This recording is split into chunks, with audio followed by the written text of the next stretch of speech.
سلامونه نیکی هیلې او احترامات می قبول و منظور کوي قدرمندو شزوان یم.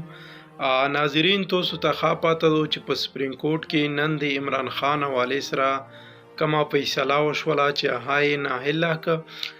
آیا دغ داسې کم یو کیس کړی و چې دی یې پې ناهیله که. دغ چې کوم دی په کم ټینګ کې چې دا پریزیډنټ اف پاکستان و، پرایم منسٹر اف پاکستان و، یعنی وزیر اعظم و د پاکستان.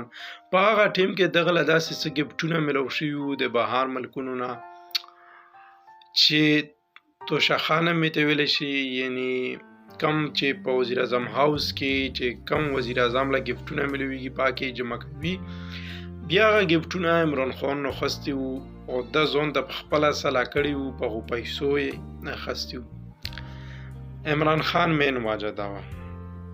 اوس وروسم د پاکستان سپرین کورټ ته مونږ او تاسو ټولو له د سپرین کورټ چې کومه ده دا د یوه رحم اداره لیدی شي، ځکه چې موږ چې دلته ټولې حق فیصلې کېږي، دلته د هر پاکستاني اواز اوچتېږي. تاسو دا خبره وروکنه لکه ځینې خلک کورټ کې خبره وبیري پېښور های کورټ شم، بیا وایي چې یاره زه به درباندې سپرین کورټ له لاړ شم. موږ ته سپرین کورټ ډېره د یوه رحمدله اداره لیدی شي. اصل کې د دې مین سټډي چې ته وکې او ته وګورې چې دو کم کردار دی، نو بالکل های کورټ چې کم دی دا یوه د خیر اداره نه ده. که دا چیرې یو عمران خان ناهیله کوي نو په دغه ملک کې دغه کسان اوسېږي چې ټول کرپشن دي، ټول د ناهیله کېدو لایق دي.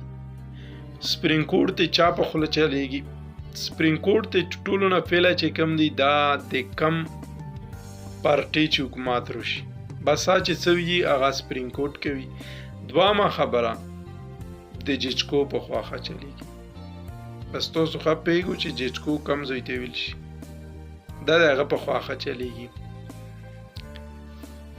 په کم آرټیکل کې راغلی دي چې ته شپې په 3 بجې باندې ته عدالت کولاوه.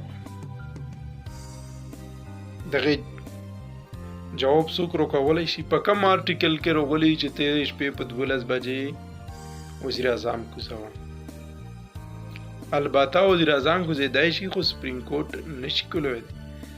دغه خپل ټیم دی، خپل رول ریګولیشن یې دی. دغه باره کې مو ټوله سټډي وکړه یا نه پاس مې چې کومه دغه ویډیو وکړه مو چې دوی ته د عمران خان حوالې سره سپوهي وښیم.